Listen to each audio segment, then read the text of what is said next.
why not? And then it was something to do through this time. So yeah, it's it's awesome. been fun. Well, all right. It looks like we are live. So just wanted to welcome everybody to today's episode of the VertiMax VIVE podcast. I'm Al Merez. I'll be your host today. And so not only are we recording this for our podcast use for our audio listeners, but we're also here live. So for those of you that are joining us on Facebook or YouTube or LinkedIn, you'll be able to see us live in action here with our star attraction, who I'm happy to introduce, Emily Hutchins. Thank you so much for joining us. Yeah, happy to be here. Thanks for having me. Absolutely. Emily is one of our favorite trainers here. She owns an amazing facility, probably one of the nicest ones I've ever been in, called On Your Mark Studios up in the Chicago area of Illinois. Was lucky enough to visit with her and her team last year. Man, I was impressed. We're on a top-notch program, have some great trainers, and I'm just really excited she was able to join us today.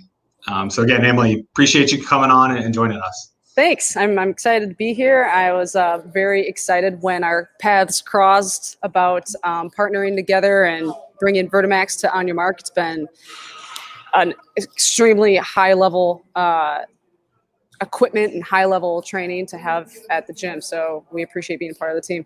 Absolutely. Now you were, you had the platform. You guys were using that for a long time. Saw Raptors. Had some racks that they fit on, and we were able to outfit those. And so I see you guys posting stuff all the time with them on those. Yeah, it's amazing stuff. I mean, we use it a lot, and it's great because we can use it with any type of athlete and any age of human. So it's been an exceptional addition to the brand. Well, that's awesome to hear. So, Emily, why don't you start us off by telling us a little bit about yourself and what got you into training? Yeah. I'm here in Chicago, Illinois. I have a company called On Your Mark, right there in the background. Boom. And boom. I moved to Chicago. Normally I say about 100 years ago, but I would say about 18 years ago, I moved to Chicago. I got a degree in exercise science, and then in Michigan is where I grew up. Moved to Chicago, started working as a trainer in the industry. I was with Crunch Fitness for quite a few years, and then had an opportunity to kind of go off and do my own thing and started On Your Mark. And that was now close to 13 years ago. And we've been growing and developing and trying to stay ahead of the game and stay relevant with all the other, boutiques around the area now and across the globe for that matter. And we have a strong team of trainers out of this space who range in everything from strictly strength and conditioning to high-level performance, some that work with elite athletes and general population. And then we just started doing some youth development in the last 2 years, and now that's starting to take off, and it's been really rewarding. And the whole team is what makes this place operate on a daily basis, and it's super fun. That's awesome, yeah. Tell us how challenging it is. I know talking to a lot of trainers, when you try to do a little bit of everything, it can be a little overwhelming and kind of hard to keep all the ducks in a row, if you will. But tell us what that's like doing pro athletes and high level athletes, and then general fitness, and then branching off, starting to do some youth.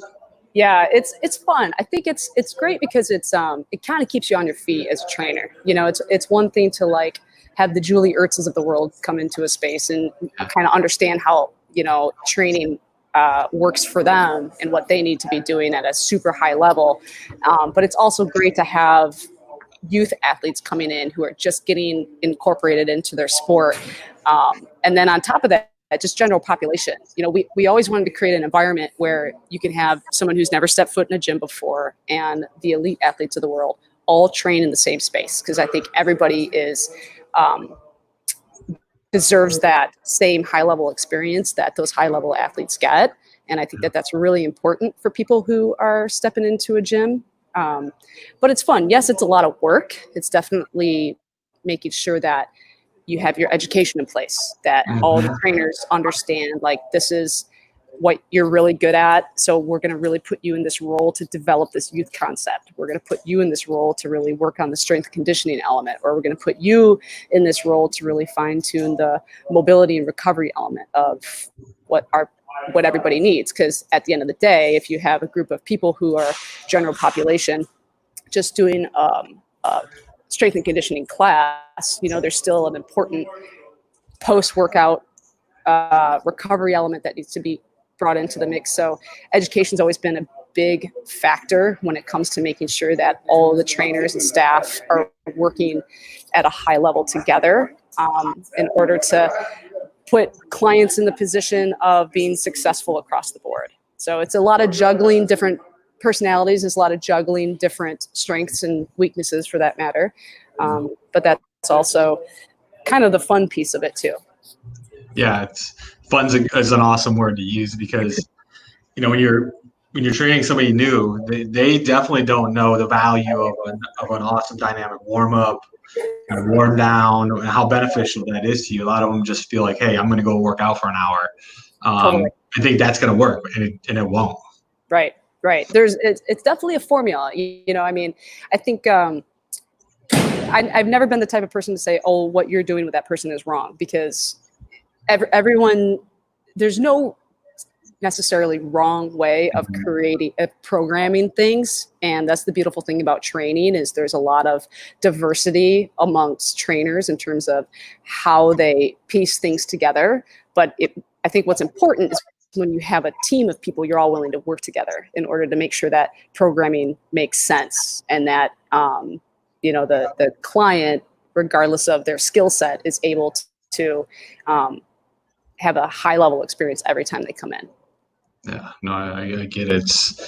It's tough. And it's so rewarding when you see somebody that's new to working out, whether they're young or old. A lot of times the older they've been 20, 30, 40 years into their life, and now all of a sudden see the value in what it can do for you. And, in these times, situations like we're in now with COVID, it's a lot of people are opening their eyes to being more healthy and being more health conscious and what that benefit that can bring. Yeah, I'm hoping that this COVID situation, definitely to your point, raise some red flags with people who maybe haven't been moving, all their life. And they're like, wow, I just dodged a bullet here. I'm ready to be a little bit more aggressive with my own health. So we'll see. That's cool. Well, hey, before we dive into COVID, because I know that's going to be a big part of what I'd like to talk to you about and your experience with it, we've got a question that came in. So I wanted to make sure that we give a shout out here. It says, the number one tip to someone who is trying to take the leap from being a trainer to opening up their own facility. The number one tip. That is a...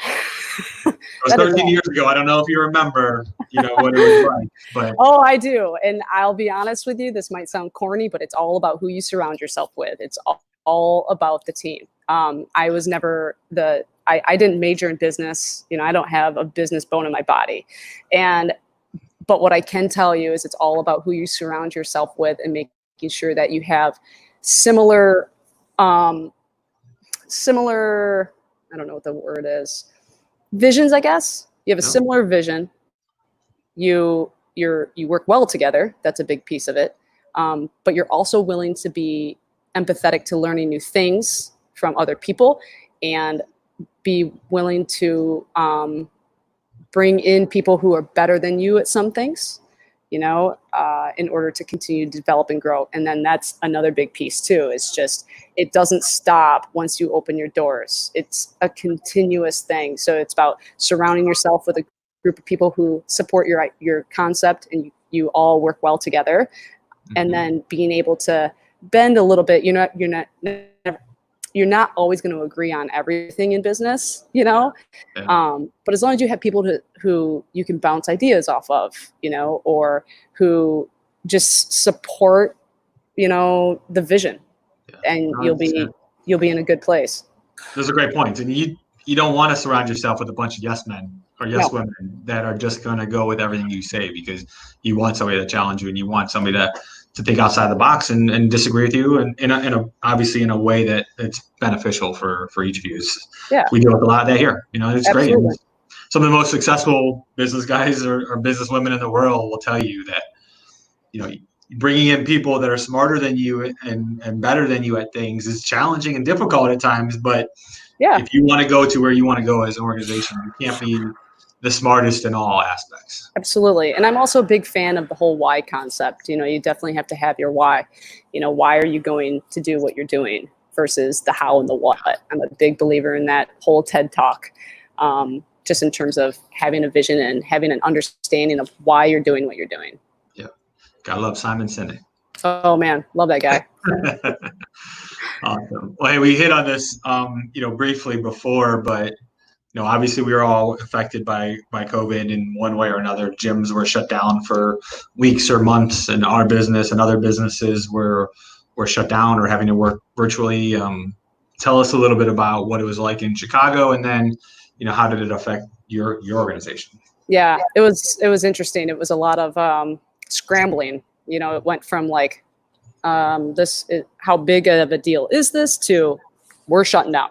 Yeah. And so it was a lot of scrambling in the beginning and just completely changing the business model, going from, being used to working one-on-one with people from a class and an individual training concept to everything's got to go virtual.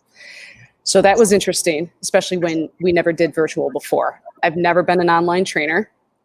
Honestly, never really wanted to be. I've always, thrived on people's energy in studio. But when you have a community of people relying on you and the lights go out, you have to be able to figure it out. So it was like, okay, well, we're going to start using Zoom.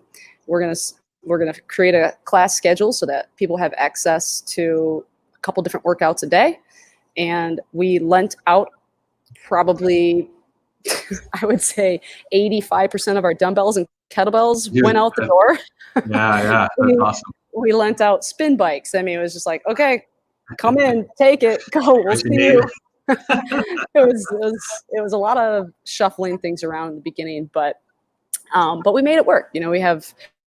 Fortunately, we have a very strong community of people who wanted to support us through it. So they stuck with us. We lost quite a few, but it was just figure it out and make it work.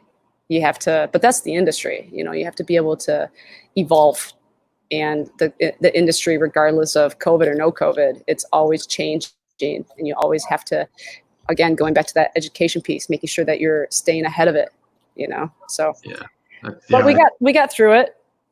The trend was definitely going towards virtual, towards online training, towards digital in all aspects of business and life. So this was a way that's like, you know what, you're either going to get on the train or not. So, whether each person sticks with online training or being virtual is yet to be seen. But I know there's a lot of people that are liking and enjoying that. Yeah, it was good. It was interesting, and we're still doing virtual because there's some people who just aren't ready to come back, or they have kids, and kids don't have camps or anything this summer, so they have to keep doing it from home. So we're going to continue to produce some virtual workouts throughout the week, and then we decided to start doing our own on demand. So we're starting to film workouts, and we're going to create a little user interface on our website. People can go in there and rent or purchase different types of workouts, and for the long haul. So it was interesting from a business standpoint to, again, evolve and try something new, and it worked.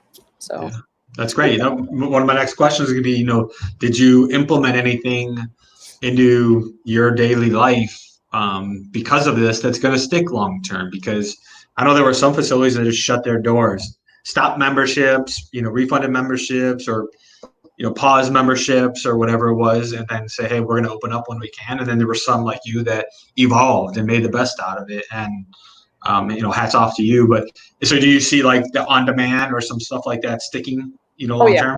Oh yeah, I definitely. I think simply for people to just get through COVID, however long that we're in this situation, until they feel really comfortable coming out of it, we're going to continue to keep pumping out the virtual stuff. But I also think it was a big learning curve for us too, to reinvent ourselves a little bit. This world that we're in, it's so different with the Pelotons of the world now, and everything is so easily accessible at home. It's like, okay, well, here we go. We have to figure out something new and stick with it and see just kind of where it goes. So right now we're just kind of in this process of reopening our doors. who's comfortable coming in and continuing to evolve from a digital standpoint. Yeah, it's literally week to week, right? I don't think Mhm. anybody has a crystal ball that could tell you what life is going to be like in 2 weeks, 4 weeks, 6 Totally. weeks, 3 months, so just kind of being able to pivot as we move forward and doing new things. Yeah.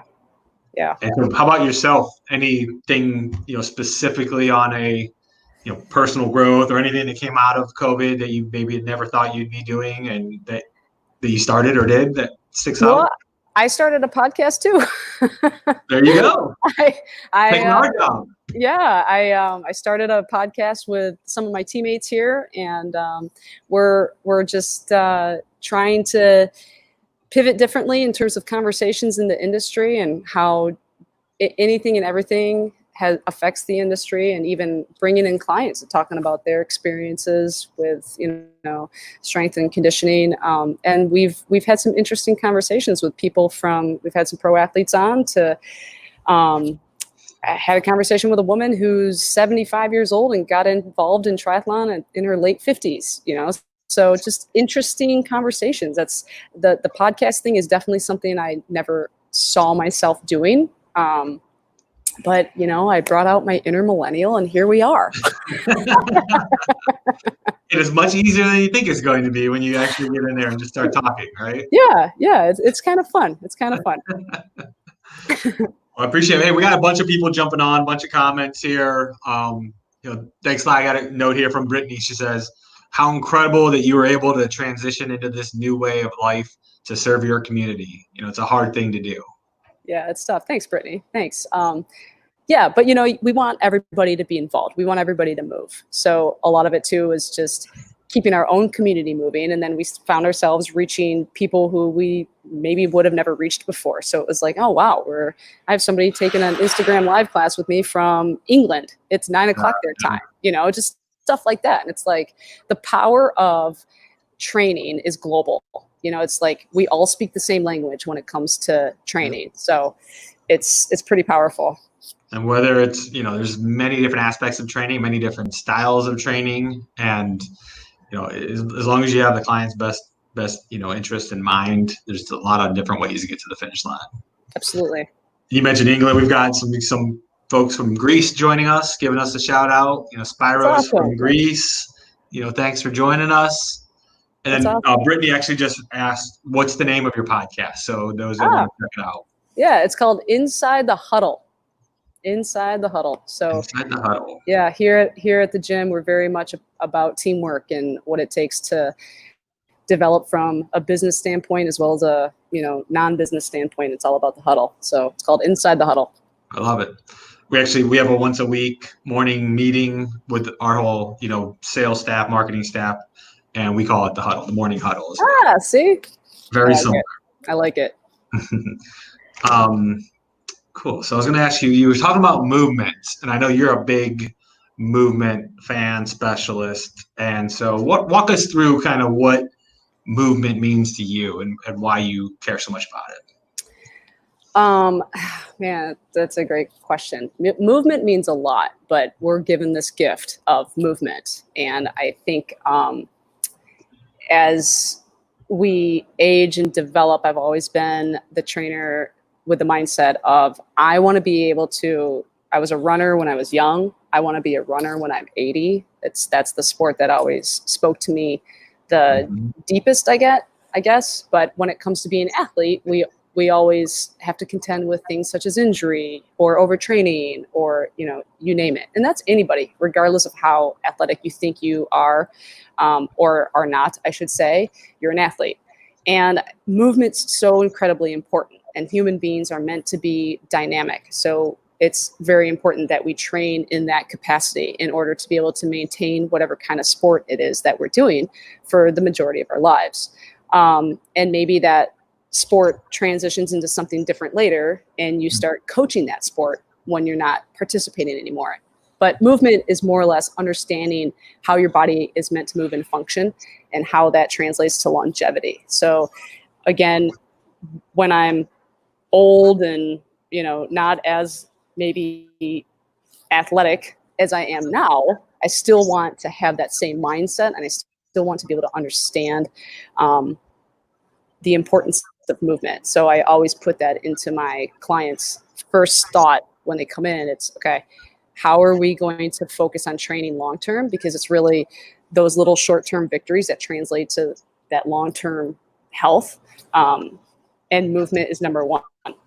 Whether you're an able-bodied athlete or you're not, we have to make sure that the foundation is solid, because that's what's going to keep us going for a lifetime of moving well. So you don't want a sandy foundation, because we all know that that doesn't keep the pillars high. So yeah, that's interesting. Yeah, that's great.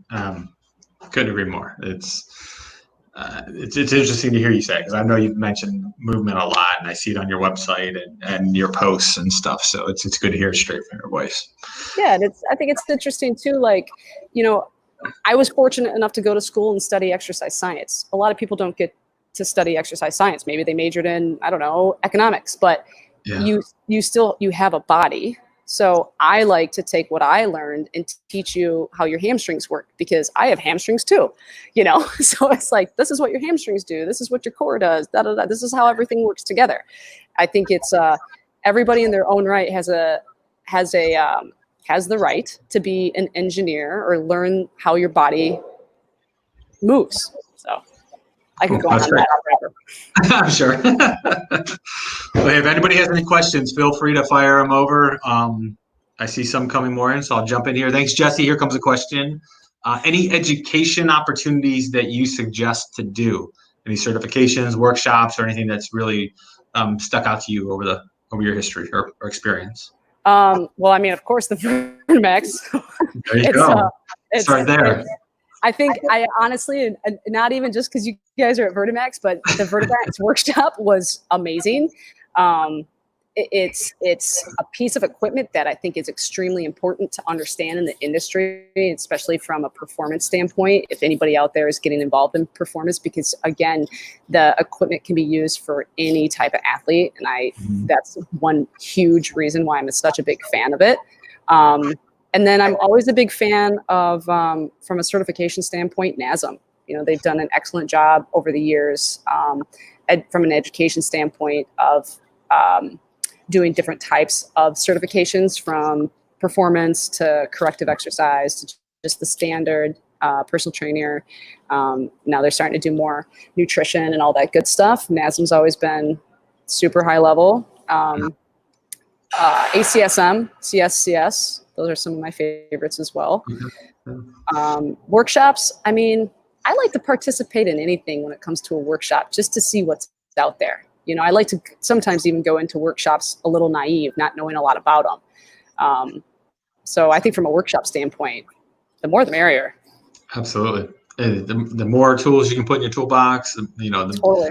Different ways of training and learning from other people, not in your space or outside your space, and making it applicable to what you do is huge. I like NASM as well. We talk to a lot of our distributors nation or worldwide, and NASM has a big place in what they do. And so they, it's good to see what's going on in other places of the world. Totally.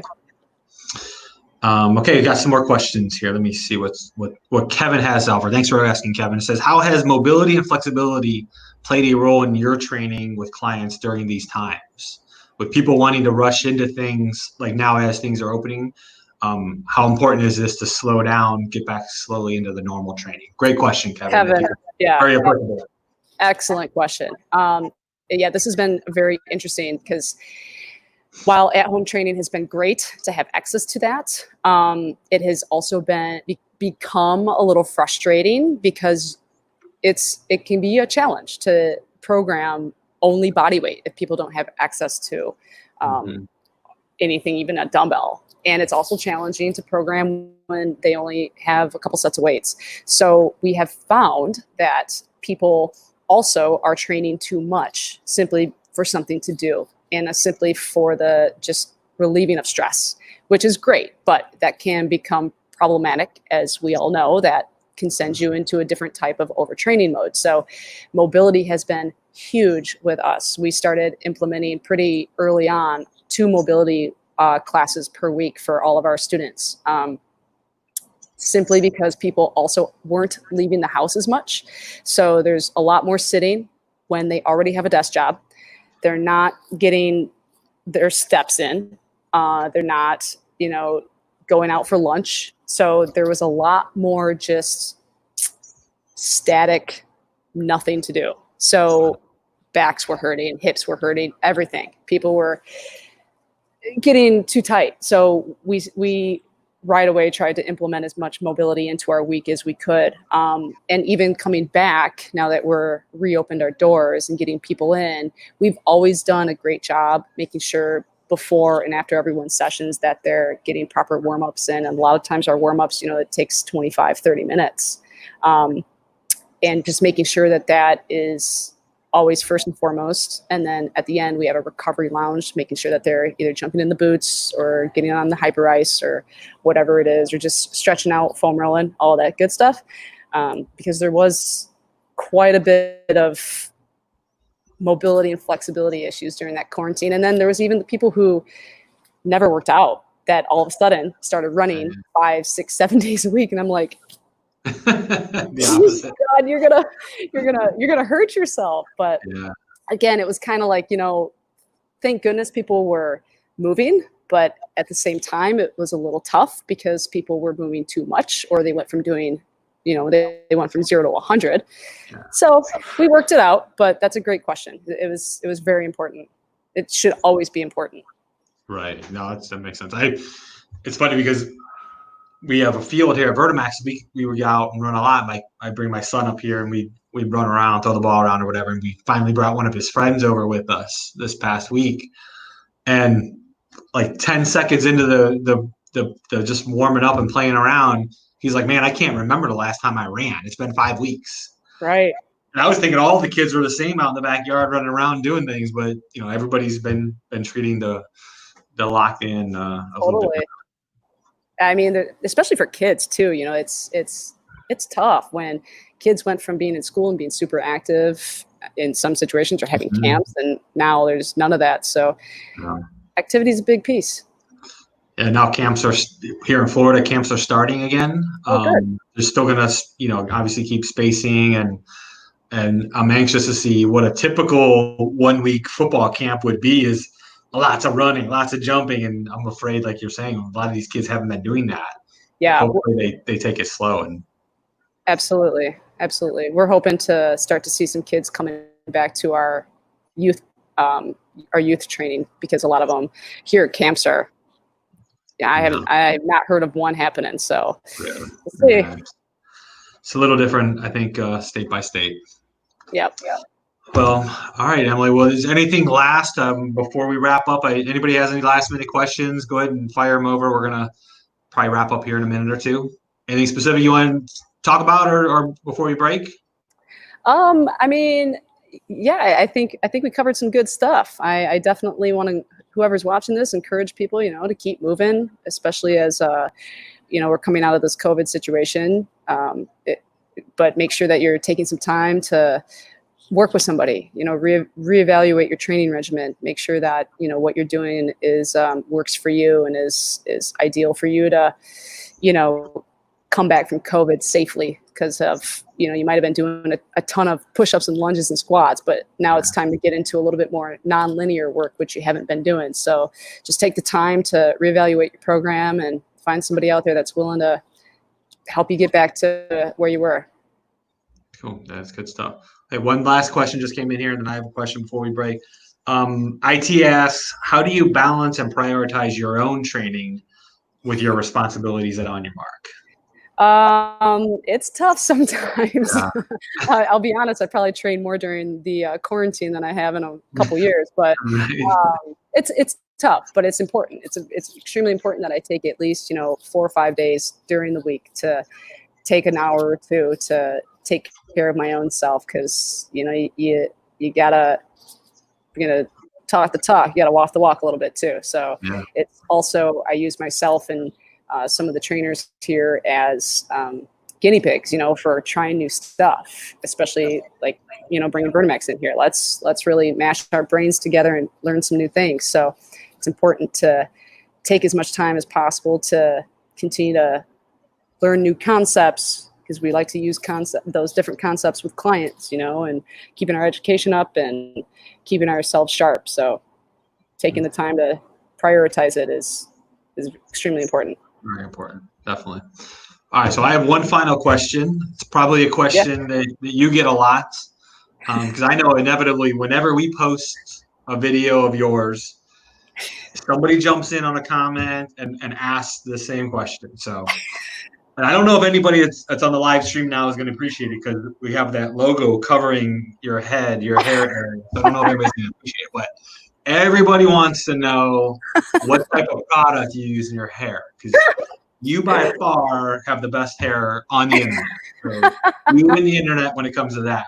Thanks. But if you want to give a recommendation or any kind of promo, we'll see if we can get you paid if you mention it. But oh man, I mean, to be honest, it's all about the cut. It's all about the cut. Okay. I just got my hair done yesterday for the first time in 90 days. So I appreciate this question. It's all about the cut, but the product is huge. I actually put a product called oil in my hair, because I'm naturally a brunette, and I'm now bleach blonde turned purple. So I have to actually put oil in my hair, and then I use any type of like wax or whatever, but not too much. That's a hilarious question. I need to hold on to every little bit of hair I have left, so I'm going to have to get some tips from you before we break. That's hilarious. But anyway, really big thanks for joining us. Glad On Your Mark is opening up, and you guys are going to get back to some type of normal activities over there. But really appreciate it. Wish you best of luck the rest of this year, and hopefully we have you down for the summit this fall. If knock on wood, the things keep progressing and we're opening up and people are traveling again. Totally. And we may have a big surprise for everybody come summertime. I'm excited. I love working with you guys, and I appreciate being on here today. So thank you. Thanks again, Emily. Hey, real quick before we break, give everybody an idea of where they can find you on Instagram, any of the socials, wherever they can get more information from you. Yeah, on Instagram, my personal account is em.hutchins, and then you can find the gym at On Your Mark Studios. And then the podcast, it's called Inside the Huddle, OYM. That's awesome. Well, I appreciate it again, Emily. Thanks so much. Thanks, guys. Enjoy your day. Thanks, everybody, for joining us. Take care. Thank you.